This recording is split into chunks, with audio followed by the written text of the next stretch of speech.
I want to be admired by the 25th century. I think we really are at this stage of potentially the most extraordinary existence in the galaxy. My objective is not life maximization, it's species maximization. It's trying to get life in this part of the galaxy to flourish. When you know something is going to be shorter versus longer, is it fair to say we more are likely to enjoy that? Are you essentially making your life less valuable by living longer years? Bryan Johnson is the most heavily tested human in history. After flipping Venmo for a cool $800 million, Bryan became obsessed with Project Blueprint, his self-funded scientific endeavor to, for lack of a better term, live forever. He has adopted an extreme lifestyle where he is aggressively exploring highly experimental treatments and research, all aimed at extending his lifespan into infinity. And while longevity is admirable, quality is just as important. So I invited Bryan to New York City to not only learn the ins and outs of his extreme approach to life, but also break apart the philosophy of a man who's not only desperate to live to tomorrow, but to establish a legacy 500 years from now. Given the lack of quality of evidence behind most anti-aging therapies, I wanted to focus less on the individual protocols, but instead discuss this unique philosophy of exhibiting complete control in a field where perfect is often the enemy of good. This is an episode unlike any other that I've done, so please help me in welcoming Bryan Johnson to the Checkup Podcast. Where do you gain your inspiration for going on this journey, and how do you stay motivated? Because I know it's not easy to make sure that you're following all the rules to the T. Yeah, it's very hard to be human. Yes, understated. Yeah. I mean, really what I'm trying to do is to back up in a thought experiment. So imagine if we were speaking, if we could whisper in the ear of those that lived in 1870, we might say something like, hey, psst, there are these new ideas about microscopic objects that cause infection. Mm-hmm. They're called germs. Now, most people would hear that idea and say, that's crazy. You're telling me beyond the resolution of my eyes, and that's the thing that's doing this death thing? No. But it's always the case that the future is always present. It's here right now. And the question is, what is it? And so if we imagine the same thought experiment from the year 2500, the 25th century, and they whisper into our ear, what do they say? That's what I'm trying to do. I'm suggesting that they say, don't die, is the only thing that we as a species figure out. And that is because we're baby steps away from superintelligence. And when you have intelligence that's 1 million times or 1 billion times smarter than you are, you have to figure out what to do. And so people think that Blueprint is about health and wellness or about vegetables, and it's really not. It's what to do on the eve of superintelligence. And that task is to live the healthiest life possible? For what goal? It is an observation that our intelligence relative to an insect, we're orders of magnitude more intelligent than insects, and we can do things that insects can't do. AI is going to be orders of magnitude more intelligent than we are. It will do things we can't do. And one of those things could be solving aging. We don't know, but it's reasonable to contemplate that that could be a situation. Now, if that's the case, and we're this close to these tools being available, then we may shift as a species from caring about wealth accumulation and status and power to simply don't die. And so the observation is that don't die is the most played game by everyone all over the world every day. You and I breathe every few seconds. We look both ways before we cross the street. We all play don't die. So it's played more than capitalism. It's played more than any religion. It's the most played game in the world. And if we take this thought experiment further, once we get to the point of don't die and we've extended life so indefinitely that we're not dying, is it then survive and push out the people who are coming on to the earth? Like what changes then in this hypothetical or at least future thought-provoking experiment? In doing that, I try to put myself in the position of Homo erectus 1 million years ago. So imagine we travel back in time. We're there, they have the axe in hand, and we pose a few questions. We say, where's food? Where's danger? Where's shelter? We listen to those 3 answers. But then we say, what is the future of the species? We primarily listen for entertainment purposes. They're not going to be able to riff on quantum mechanics right? Or string theory, or computers, or all the things we have today. We may be Homo erectus right now. So our ability to imagine what may exist and what problems may arise. And so it's the first time in Homo sapien history where we cannot predict even 3 months out. We just no longer know, and we're up against a wall of fog. And so when we're in this situation, I come back to the simple question is, what is the one thing I do know? Is I don't want to die. And by doing that, then I've taken the systematic approach to say, okay, if you're going to go about that process, how would you do it? You would go about measuring everything you could in the body, trying to assess scientific literature, measure again, and just go through this process, trying to figure your way out. What can we do today? Yeah, like the idea of surviving is innately written in our code to some degree, right? That's why we have anxieties when, as a form of problem of progress, when things get safe, we become anxious for no reason at all because our brains were attuned to survive. And then at some point, we get to the age where we no longer can sustain life and life ends. And there's people who claim there's beauty in that, the fact that life ends. Do you disagree with that notion? Humans are very clever, and we create clever stories to justify anything we feel uncomfortable with or anything we want to be excited about. And so if you look at the number of things humanity has done to try to reconcile with death, I mean, every religion is an attempt at reconciling with death. And we have cultural norms like live fast and die young. And so we have all these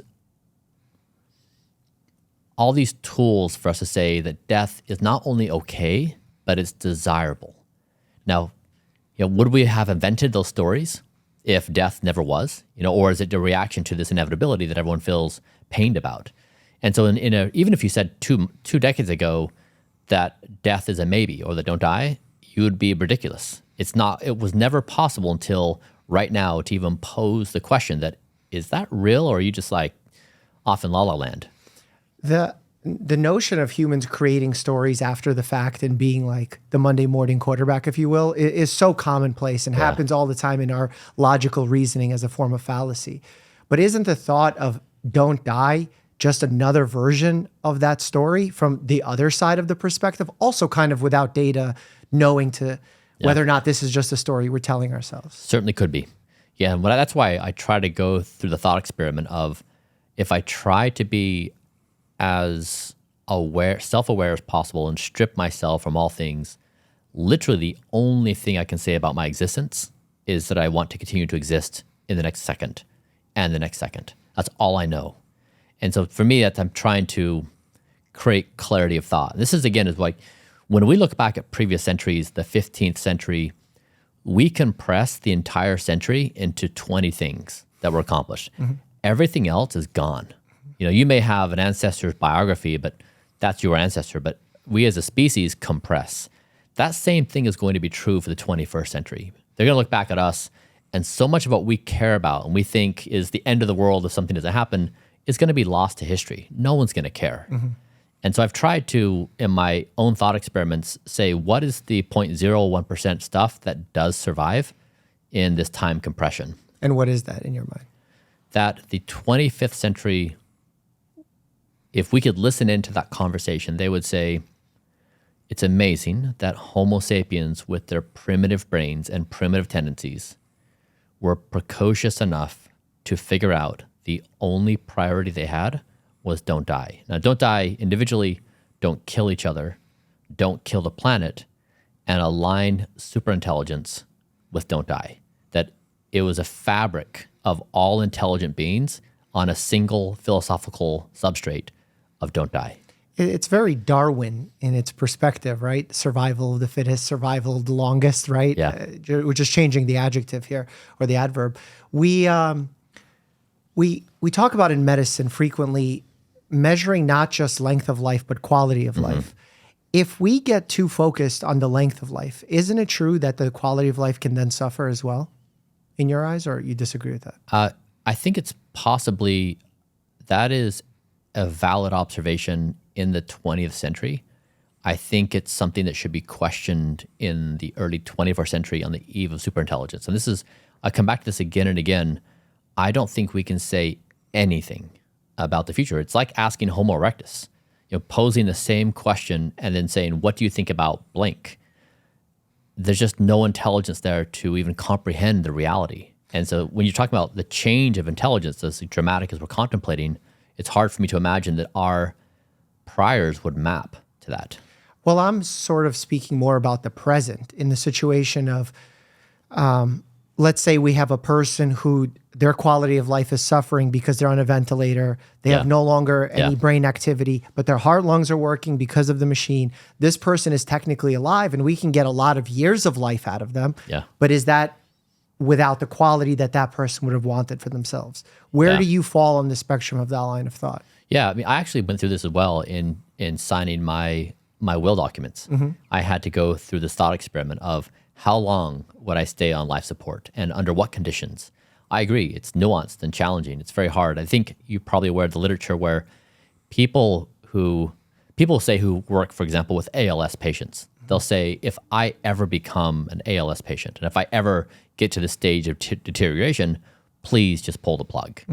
And then they arrive at that state and they don't want someone to pull the plug.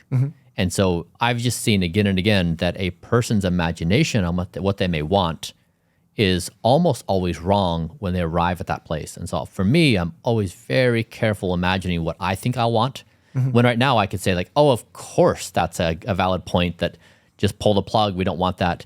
But there's very few things as strong as wanting to continue to exist.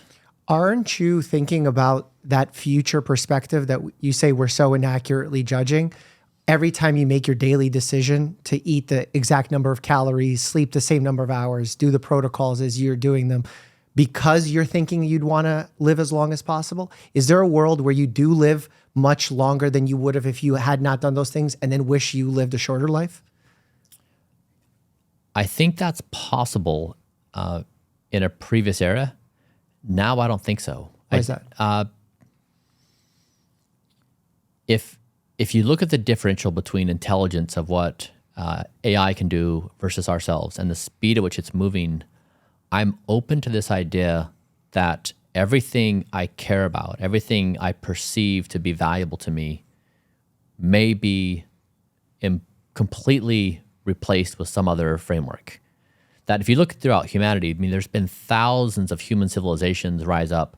Each have their own cultural and social norms. No one's exactly alike. So we've seen that human intelligence can structure itself in a very wide variety of ways. And you walk into now with that kind of new intelligence, and you look at how AI agents play in games and it is so unintuitive to us what they do, that this is why I'm open to this idea that it's a reality that may be incomprehensible to us. Yeah, I definitely think it's incomprehensible. And I think part of it is what quote unquote makes us human, for lack of a better term. And again, that could be something we say to pacify ourselves surrounding the unknown.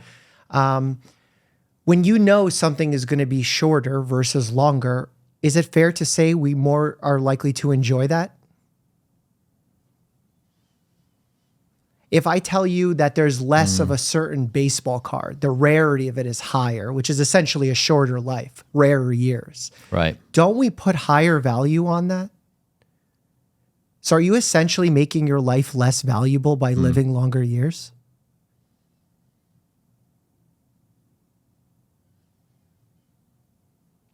That's not my lived experience. Like I'm 46 right now. And you look great for your age. Thank you. Yeah. If I were to live to 50, it's a finite time frame that I have to live. And let's say in an alternate universe, I live to be 90.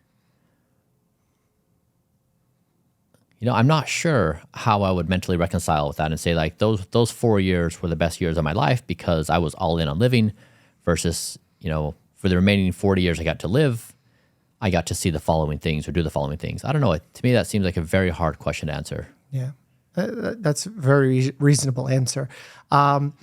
If you follow all these tools that give you ages of certain organs or your performance on certain tasks, and I'm going to be very open about my bias and skepticism about those things, because I've seen non-validated technologies come and go throughout my young career as a physician. Yeah. And I've been hesitant to recommend them widely to people outside of maybe entertainment or gamifying certain things like exercise. And I've also seen it not be widely applicable to the general population. Like even something, if we really simplify it to step counters. Before, we used to recommend in our family medicine clinic, everyone give them a step counter that will, gamify it, make them excited to walk. And it did. Yeah. But once we tracked them for a longer period of time, we saw like everyone fell out of love with them. It was the novelty of the situation that caused them to use it, and then they stopped. So when I hear things like there's the age that your body currently is, or the age you're going to live until, like there's the 10x health that the insurance predictor would tell you how long you technically will live if you continue living your current lifestyle. I find those to be wildly inaccurate because I don't find them very well validated. But what is interesting to me is if I could tell you with certainty that you're 46 now, at 50, you guaranteed death from my new technology, would that make the next 4 years more or less enjoyable?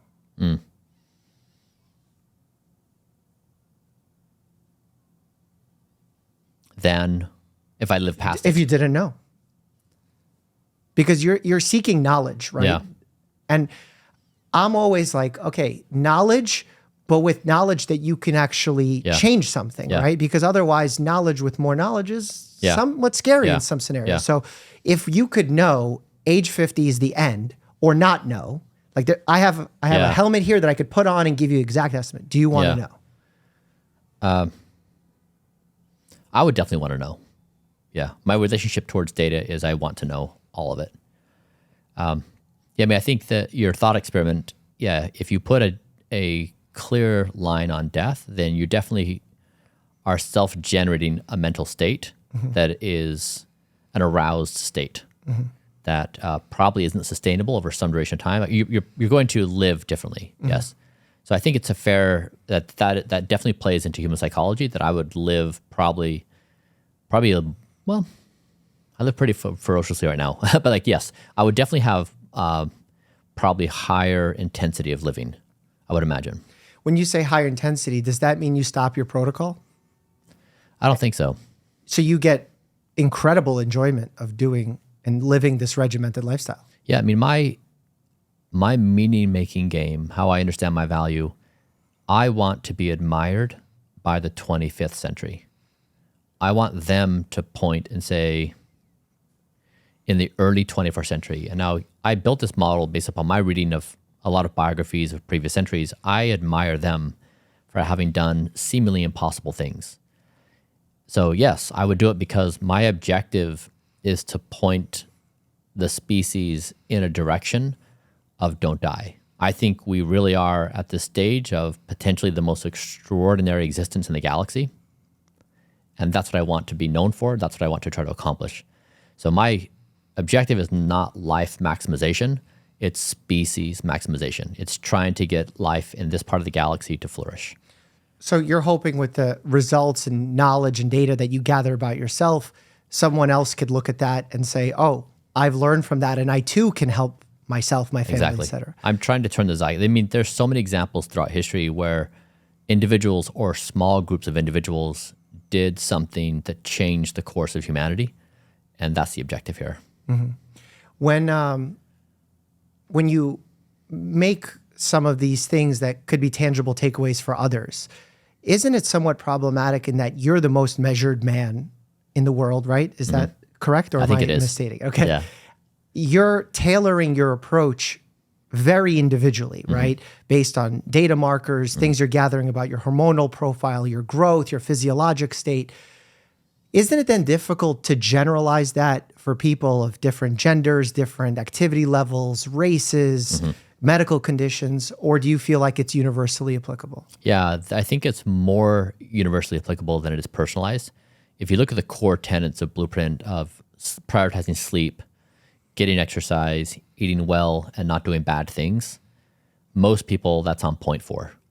And there are nuanced things that are particular to me. I take rapamycin, I do metformin, I do a carbo. So those things are on the outlier blueprint, but the primary is really the basics we all learned our entire lives, which are just the hard things to do. So do you think then that takes away from the revolutionary aspect of Blueprint in that this is what's been said to us for, 100 years? So it's not that the science is revolutionary, it's that the philosophy behind it. Death has always been inevitable. And if we contemplate that it may not be inevitable, or that there's like even a maybe, it changes everything. So the don't die, if we try to isolate and say what things threaten the continued existence of the human race, I would say there's three things. One is human annihilation, either through weapons of mass destruction. Two is the Earth becoming unsustainable, the biosphere. And three is something with artificial intelligence, like that we don't build it correctly and there's some undesirable outcome. I try to become each one of those problems. So what I'm trying to do, I'm trying to solve climate change through health and wellness, that we treat planet Earth the same way we treat our bodies. It's an identical relationship. Now, if you replace my body with planet Earth, you do the same protocol. You get a whole bunch of data, look at evidence, you'd create a protocol, you'd go through the process of doing it again and again, the scientific method. And so what I'm trying to say as a species is it's the philosophy and the way we approach our existence, which is what's important.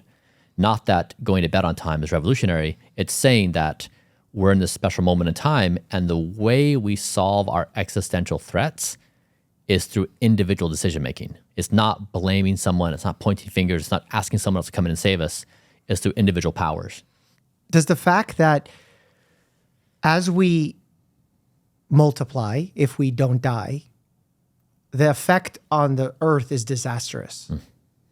So is that a tenet that kind of doesn't vibe with the original mantra of don't die? Yeah, it certainly could be. It reminds me, however, of the problem in early 19th century New York, where horses were the primary mode of transport.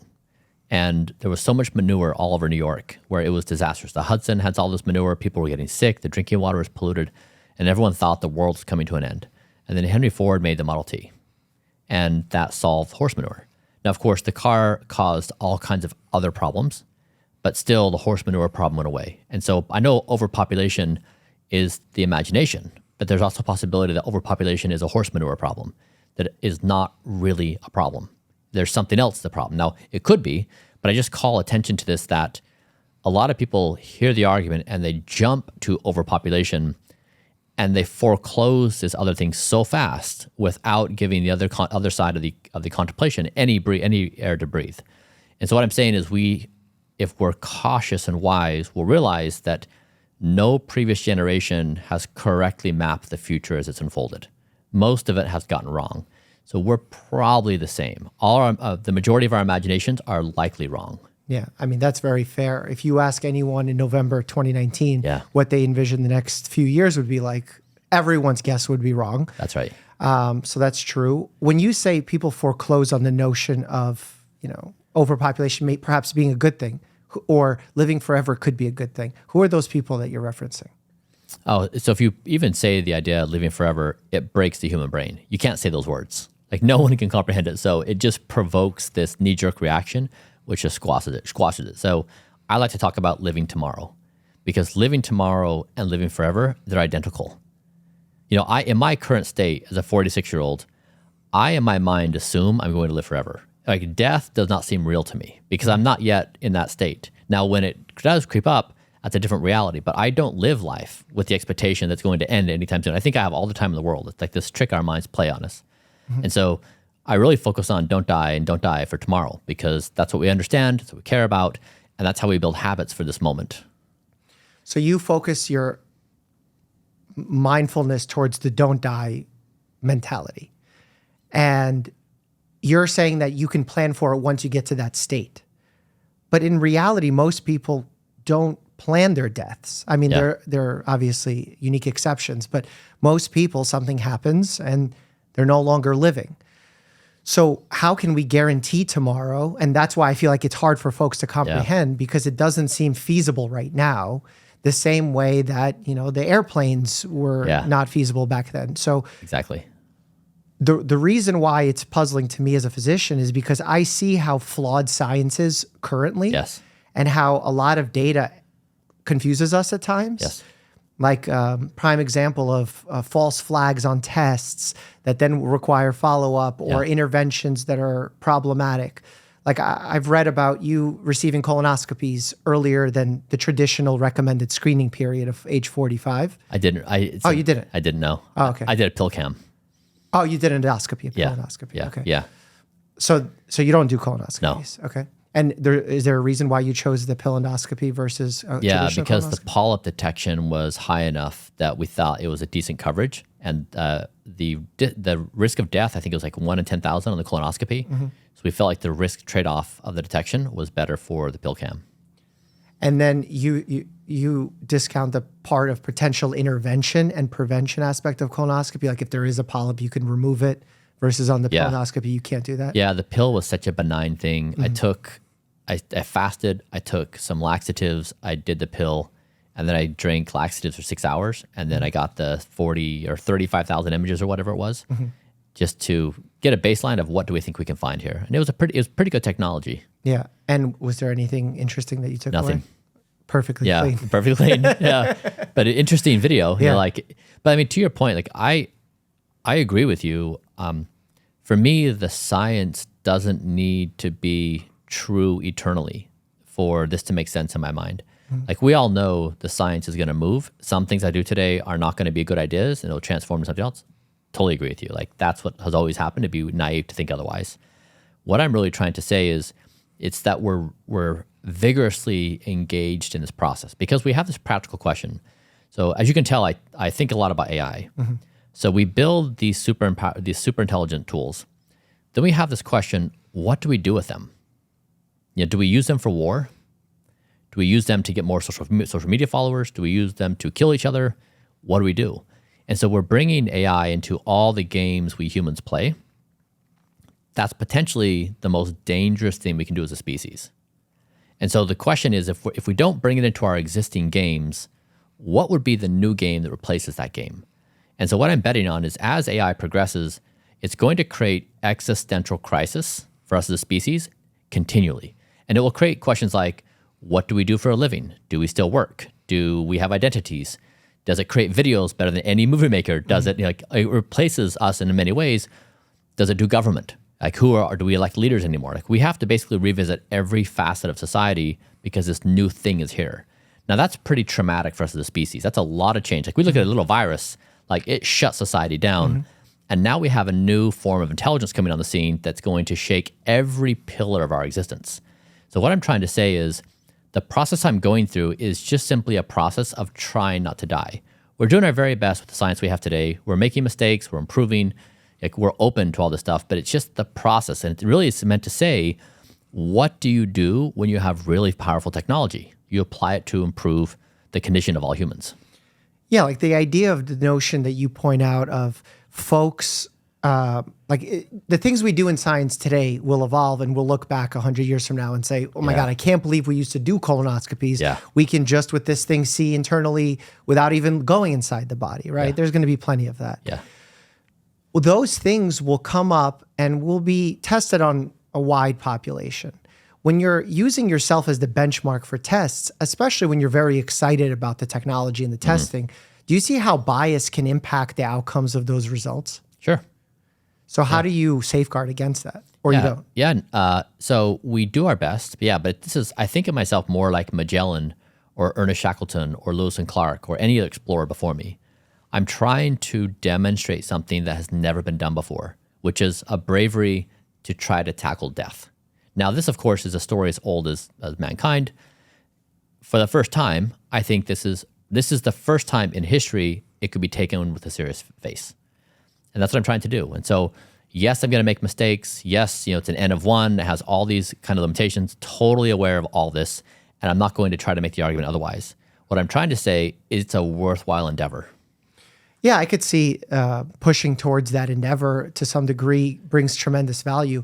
The concern I have is there are people that look to you as a figure who's very influential, who is looking great for your age and even for younger than your age, and say, I want to do that too. Yeah. And they don't have the means of doing certain things outside of the pillars that you mentioned of sleep and exercise. Yeah. And they they start spending their limited time, budgets, et cetera, to try and chase that dream. And my thought is, anytime you're prioritizing something, it's at what cost, right? So when someone asks me, like, is diet soda bad? And it's like, for whom, for what condition? Is it replacing what? Like, all these questions pop into mind.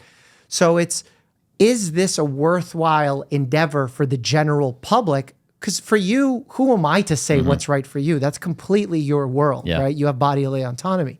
But the question is, what should the general public be taking away from your journey? Yeah. I mean, let's imagine we pose a question. Someone sees someone else gets wealthy through this thing called capitalism, and they want to start doing it too. And they start doing it at the cost of all other things. Is capitalism a good thing? Is capitalism a good thing for whom, in what condition? I mean, like, I would ask all those same scenarios. Yeah. I mean, it's like any pursuit for humans. They lock in on a given game they want to play, whether it's their own wellness or whether it's trying to make money or whether it's trying to get social media followers. I mean, there are these pathways any human can take for any system they want. In those pathways, a lot of times what ends up entering into the space is survivorship bias of someone who has been lucky, taken the right path at the right time, et cetera, and then people try and follow that route one-to-one, and oftentimes it doesn't happen because, you know, N of one, as you precisely put it. So I'm just trying to find, what can I take away from your journey to bring to my viewers, to my patients, that's going to actually make an impact that is valuable to them in the long run, besides the philosophical thought experiment of, what if we don't die? Because I think that is a valuable thought experiment. I think there's so much value into thinking beyond death. And I think you said that a lot of the cultures in the past, they lived very differently and they evolved very differently. And that's true to some degree, but there are some unique through lines, like the thoughts, what happens after death, the fact that almost every culture had some sort of substance that allowed them to escape reality, whether it was alcohol, opium. You know, there is these human flaws in us. And that's always been largely celebrated, but now we're taking the other approach and celebrating potentially getting rid of human flaws, right? Is that the correct way to think about it? Yeah. I mean, what I suggest for your patients is that I'm making the observation that we humans have largely seen ourselves as martyrs for certain causes. So people take better care of their pets than they do themselves, better care of their kids than they do themselves. They take better care of their professional advance, their wealth accumulation. So people prioritize a very long list of things higher than their personal wellness because they think they're achieving this immortality of legacy and contribution through these other vectors. And what I'm saying is the age of martyrdom may be coming to an end, where it may make sense to put your mask on first. That means going to bed on time. It means exercising. It means trying not to engage in bad vices. And so it's really a fundamental shift of how we understand ourselves. And that's why Don't Die, it is a philosophical argument, but it also informs what you eat for breakfast and what time you go to bed and whether or not you drink alcohol and whether or not you smoke a cigarette. So it's extremely practical on a day-to-day basis. Well, practical is tough because, you know, the human psyche takes so many different forms. Like, I've treated tens of thousands of patients, and not all successfully, might I add. And some of it maybe, you know, optimal treatment wasn't there. The presentation of the condition wasn't very clear, but also because patients don't oftentimes take care of themselves as well as they should. And the human psyche is so imperfect. So is it practical to say that, you know, like, how long of your day of waking hours do you spend not dying? Yeah, a lot for me. Yeah. Like, is that practical? Well, so the people doing Blueprint are able to play the power laws. So what we did at Blueprint that was unique is we went through all the scientific literature, all health span, all lifespan studies. We graded the effect, we scored the effect size, and then we graded the evidence. And we said, can we define power laws in health span, lifespan? And we put all those into me, and we measured everything, and we made it all public. So basically we're just trying to say, as a scientific project, where are we with the fountain of youth? Like, if you look at it from an organ by organ perspective and every measurement we have, whatever you think of those measurement modalities, whether it's gold standard, silver standard, like whatever the case may be, here's a rough assessment on where things are at. And then we can distill it and say, all right, mom and dad, here are 5 things you want to do in life. And you can allocate, 30 minutes a day to these 5 things. So I've tried to make it very easy, approachable, low cost. That's why I've made the whole thing for free. It's like my parents, my father's 71, they're pushing the ages where they're really starting to deal with the ravages of aging. And they've been able to implement these power laws and dramatically change their What are health. the power laws? So the 5 big ones are not smoking, a exercise 6 hours a week, a blueprint or a Mediterranean-like diet, a BMI of 18.5 to 22.5, and then moderate to no alcohol. And then sleep you would add there as well as the... Sure. And that's the part that you get for free with the blueprint protocol? That's the influence. So I mean, so I spend a lot of time doing all these measurements and testing all these therapies, but the takeaway for someone else is, do those 5 things. And so if you don't smoke, not a big deal. If you don't drink, not a big deal. Here's the rough dietary protocol to follow. Maintain a proper weight, get some exercise, and like you're there for a power law. Now that also means try to eliminate vices, which is probably the hardest thing. Sure. And so, but it's like these really basic things that most people know, but they're not implementing. Now, if you want to go to a more graduate level, then I've got those things for you too. But I've tried to just meet people where they're at and say, here are some things you can do with baby steps to be in a better spot. If you went on social media and you talked about those pillars exclusively, or power laws? Yeah. Power laws. Yeah. You would probably not build much of an audience. Not because anything against you, but just because there has to be something sexy and fun and unique. And that's why folks are paying attention, right? So as much as you're saying, like, these are the 5 healthy habits that everyone should follow, they're more interested in what you're doing to the extremes. Am I right in thinking that, or do you think I'm disconnected? It's the entryway, But when they have to, they can observe it, but when they pull it back to their life and say, now what do I do? It comes back to those things. And those things that you do, like, some of it, seems really out there for me. At one point, were you doing plasma transfusions from one of your younger children? Yeah. Take me through, like, the logic of that and why you decided to do that. Yeah, so we were exploring various therapies we could do, and plasma came up as one. The effects in animal studies are pretty convincing, and not convincing. The effect size is good. So we thought, we'll try it. So what happened, I was talking to my father. He called me one day and he said, he's in the legal profession. He said, I just wrote a brief. I walked away, I came back, and it was a scrambled bunch of words. And it's like, I couldn't believe it because I didn't see it when I was writing it. So he realized that he was experiencing a lapse and he wasn't aware of it, which terrified him. And so he said, I will do anything for my cognition. And in our research in doing this, we had seen that a lot of trials were being done for Alzheimer's and Parkinson's.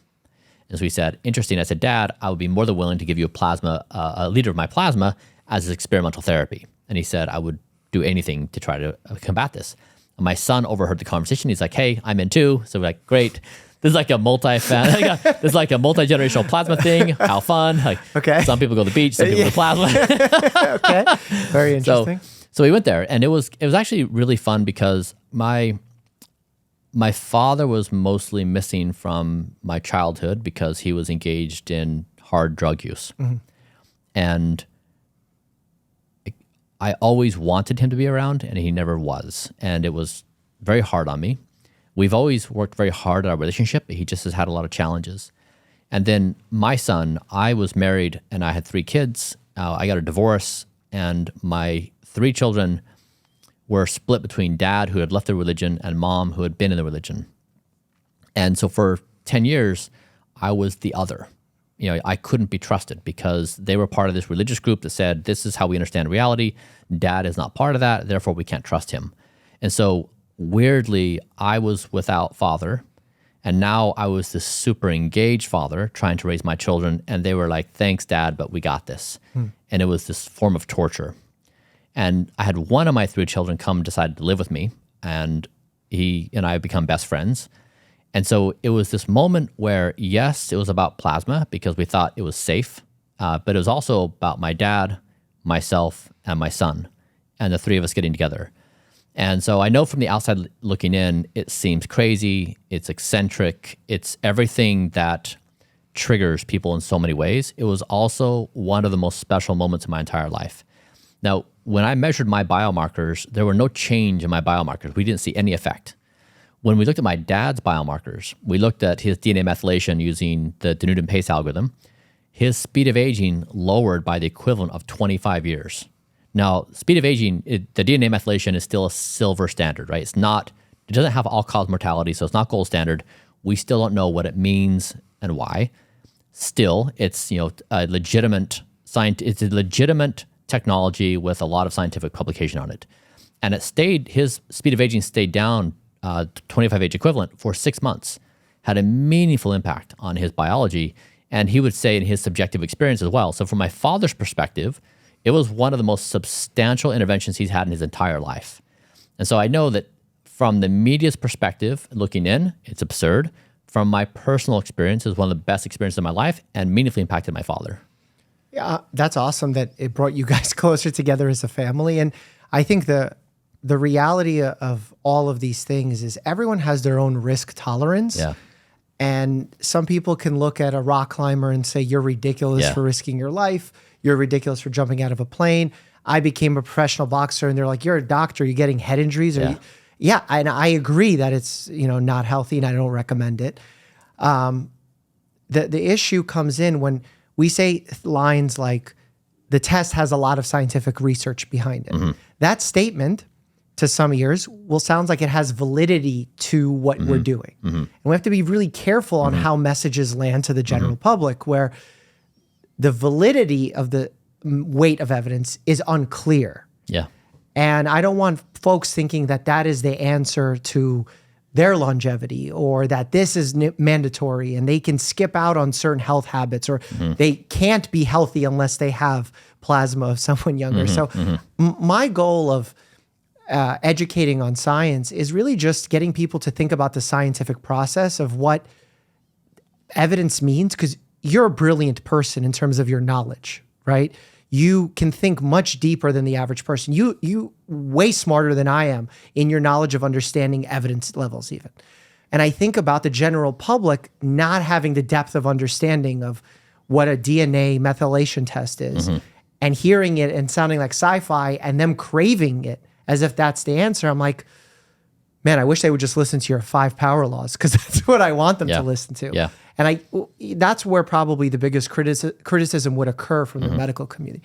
But the fact that you and your family bonded over this and someone finds it weird, humans do all sorts of weird stuff. Yeah. I mean, like, that should be without judgment what you and your family do.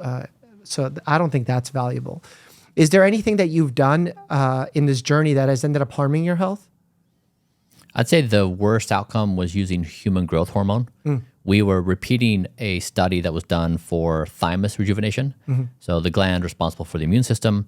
So we did 100 days of human growth hormone, 0.6, 1.8 IU was the dose, and we successfully changed my thymus fat fraction by 7 years equivalent. So according to 3 MRIs, we regenerated my thymus by 7 years. That was positive, but it came at a pretty extreme cost. I had intracranial pressure increase. I had my blood glucose were messed up. It was pretty disastrous for my body. And so I don't think we would do HGH again. I think we'd probably take a different approach, maybe look at some peptides or something. But we were trying to go after, only one group had tried to do thymus rejuvenation. It's a really hard one to get at. And we wanted to take a stab at doing something hard. And why was the thymus the primary organ you were focusing on with human growth hormone? Because, I guess we have been trying to rejuvenate all my organs. So we take each one, the heart and liver, lungs, and then we say, how do we do that? And then what therapies are available? And the thymus just has such a huge yield because it's the immune system. Very few things have such a power law in the body. So we wanted to put our targets on that. And we found there was a therapy that had been through a study. So we had some data on some number of participants. And when you undergo one of these trials, you take a lot of measurements in order to see how one therapy impacts the others. Because you're doing many therapies at once, is there ever a fear that they're clouding the judgment of what's actually happening when you're trying to perform a measurement? Yeah, we've borrowed from pharma. So pharma has the same problem when you introduce a drug into the body. They have a statistical process where you go through a questionnaire and you try to isolate and then use probabilities to determine whether a given therapy has a given effect. So we've tried to use stats too, but it doesn't create a crystal ball. You're still dealing with probabilities and you're still dealing with potential confounds. Yeah, and I mean, a lot of that statistical power comes from the number of people involved and the randomization of it. Yes. So that is also tricky. I'm just thinking of that's absolutely fair. The guidance that, again, we can issue from some of these things. Yeah. And I mean, knowing all these things, we do our best, knowing full well, we just, because it's N of 1, we're limited, but we do genuinely try to be intellectually honest. That's great. I have a theory about like fitness trackers, and it's going to be widely different than your viewpoint. So I'd love for you to critique me on my viewpoint and what you think, but give me a genuine like reaction to what I'm saying. When folks come in and they say, should I monitor my sleep score? Should I monitor my fitness tracker? Should I do these things? My usual answer is no. And I'll explain to you why, and you tell me if you think you agree, disagree, and why. My thought is when you have a sleep tracker on, a fitness tracker on, it potentially makes it more difficult for you to understand and listen to your own body. And one of the most important things when I see a patient, let's say they come in for the symptom of pain, knowing, is that symptom of pain urgent? Is it scary? Yeah. Is it an ache from a hard workout that they can push through? That sort of knowledge comes from trial and error without outside measurement. It comes from intuition of your own body's functioning. So for example, when someone sleeps well, but then we tell them as scientists, hey, you actually got a bad night's sleep, we lie to them. They perform worse on tasks because we've led them to believe that off of their device, even though we were tricking them. And then people will say, but Dr. Mike, when I have a drink of alcohol, my sleep score goes down. That incentivizes me to not. And I think that's wonderful. But the question I would ask them is, if you had the glass of alcohol and you didn't sleep well and you wake up and you feel like shit, did you need the watch to tell you that? So it's like, I could see the instances where it helps. It would have helped anyway, and you would have known. I could also see the instance where it tells you something that could potentially even be harmful because it leads you to believe something negative about your body. And because there's so many confounding variables happening in life at the same time, it creates a notion of control that I believe we don't have, and we don't have yet. What do you think about my stance? This year, I achieved 8 months of a perfect sleep score using my wearable. I don't think anyone in the world has ever done that before. And it was my personal experiment to see, could I achieve high quality sleep every single night? And to do that, I needed to create quite a few intuitions. I needed to understand what happens when I eat pasta at 5 p.m. What happens when I watch a movie, on a big screen an hour before? What happens in hundreds of questions? I basically was trying to build intuitions, what happens when, and when I go to bed, can I deduce my heart rate? And my resting heart rate is my biggest predictor of my night's sleep. And so I would say I would never have been successful at doing the 8 months of perfect sleep had I not had a wearable. I just would not have known how to connect these variables. And because I was doing this in a systematic way, I could isolate these effects more. I could isolate a given day, a certain dietary thing, or whatever the case may be. And so, I think that for me, it was the only way for me to figure out sleep. Do you think 8 months of perfect sleep is necessary for a healthy lifestyle? Like if you had every 7th day, you had a shitty night's sleep, do you think that would derail your ability to live a healthy lifestyle? So I don't know about that. I was doing it because I come from the entrepreneurial community, and that culture is very much grind culture. As you're a martyr. I mean, I'm sure as a doctor, Sure. They abuse us all the time with their 24 or 36-hour shifts. Exactly. So you come from a culture where people will tell stories about your bravery and courage if you stay up for multiple nights working on a project, or if you're so tough you don't need sleep, or you only need 2 hours of sleep. And so there's all this lore and mythology and status that comes along with not prioritizing sleep. And so I was trying to change that zeitgeist to say, I'm from this tribe, and I'm going to show you that I can be equally as productive in life and do so on high quality sleep, and even improve my productivity.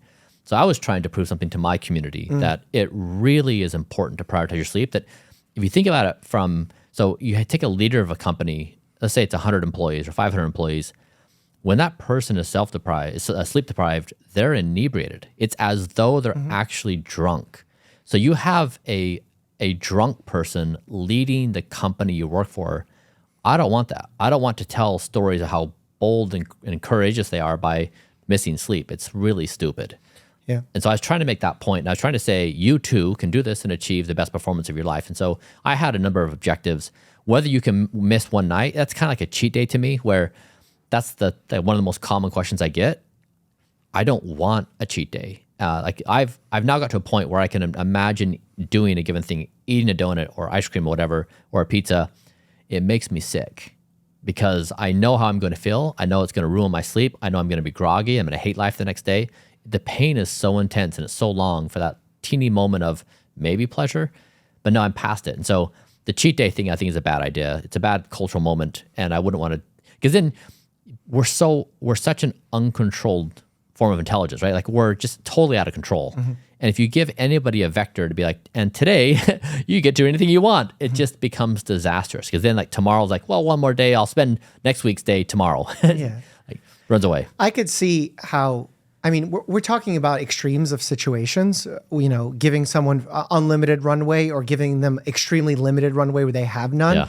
Neither of those are going to be ideal, just on the way that the human body works through homeostasis. If it's trying to keep a balance. And there's frequently a statement in healthcare that I've referenced where the enemy of good in medicine is perfect. And I've seen that time and time again, either from a procedural standpoint where we're suturing and we're trying to make something perfect. And when we do and we try to make it perfect, it actually gets way worse. Whereas we had it good, or we try and normalize someone's hormones, and when we try to make it perfect or higher and achieve hyper optimal performance, it backfires and creates a negative effect.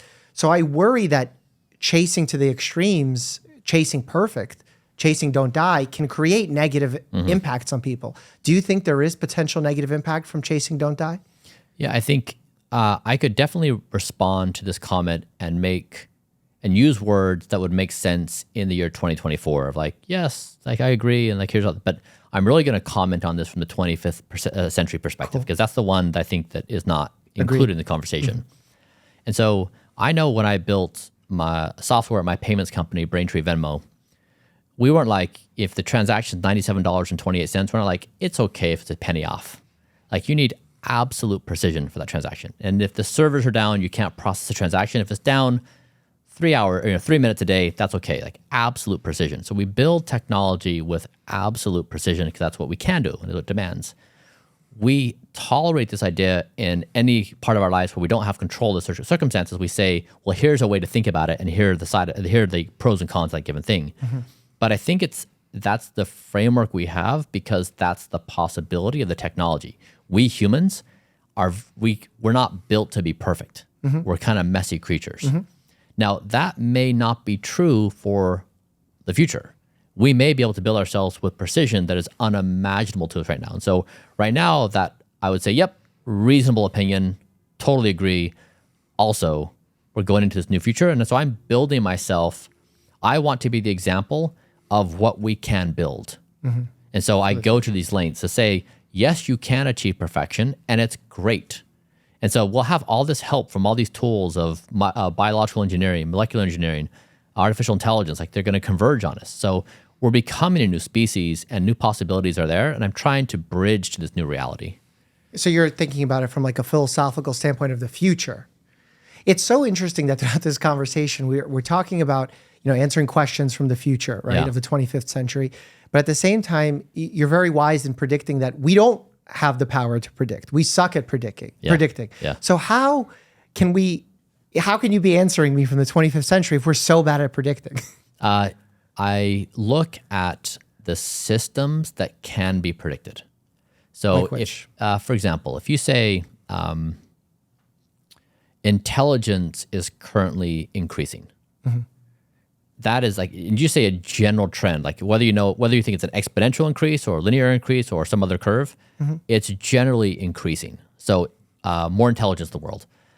We're getting better at harvesting energy from the sun, from all sources. So that's improving. We're getting better at storing energy in batteries. So you can take these macro trends and say, what's happening at a civilization scale, and then map towards humans. We're getting better at augmenting humans. So in my car is going to drive itself, or it's going to give me little vibrations that I'm on the side of the lane, or like all these things. So you look at the apparatus.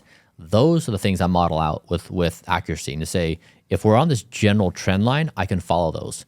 But as to the specifics, like, I don't know. So that's how I try to map my personal life is systems, structures on the inevitabilities of what appears to be society absent some kind of catastrophic event. Yeah.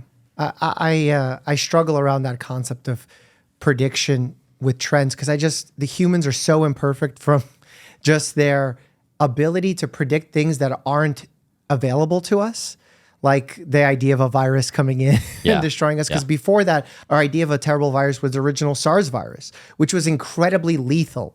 So when SARS-CoV-2, the virus that causes COVID-19, came about, people said, oh, well, it's not as lethal. This is going to be great. And actually, because it was less lethal and more people walked around asymptomatically and spread it, it killed exponentially more people. Yeah. So like the idea that something is even less worse could be worse. Yeah. And that's where I feel like the human flaw and why when you say like you're trying to put your spreadsheet together without any inaccuracies is because that is a measurable thing. You can define it, you can count it, it's there. And with humans, when I look at a blood test result, I have ranges. Sure. And those ranges suck. Yeah. Our temperature that we use to gauge non-fever versus fever is horribly inaccurate. Yeah. When I try and lower someone's blood pressure to what we call the ideal standard to reduce rates of heart attack and stroke, the idea that it's going to work for the person sitting in front of me that I'm actually treating this with, even though I have good research to say that it is, it's not going to work 99% of people that I'm giving the medicine to, and yet it's still valuable. And that's coming after trials that have failed 99.99% of the time with biomechanical mechanisms that rationally made sense or were proven right in animal models or petri dishes or lab models. And I'm like, oh man, there was so much failure leading up to this point. And yet I still have such a lack of control of my patient's well-being. I struggle to know how I can compare someone's health to their spreadsheet, which is counting digital dollars or physical dollars. That's what is hard for me to wrap my head around. I mean, I'm sympathetic to what you said. I mean, there are some things that the power laws of evidence, like, you know, is smoking going to shorten lifespan, increase the probability of cancer? Pretty reasonable.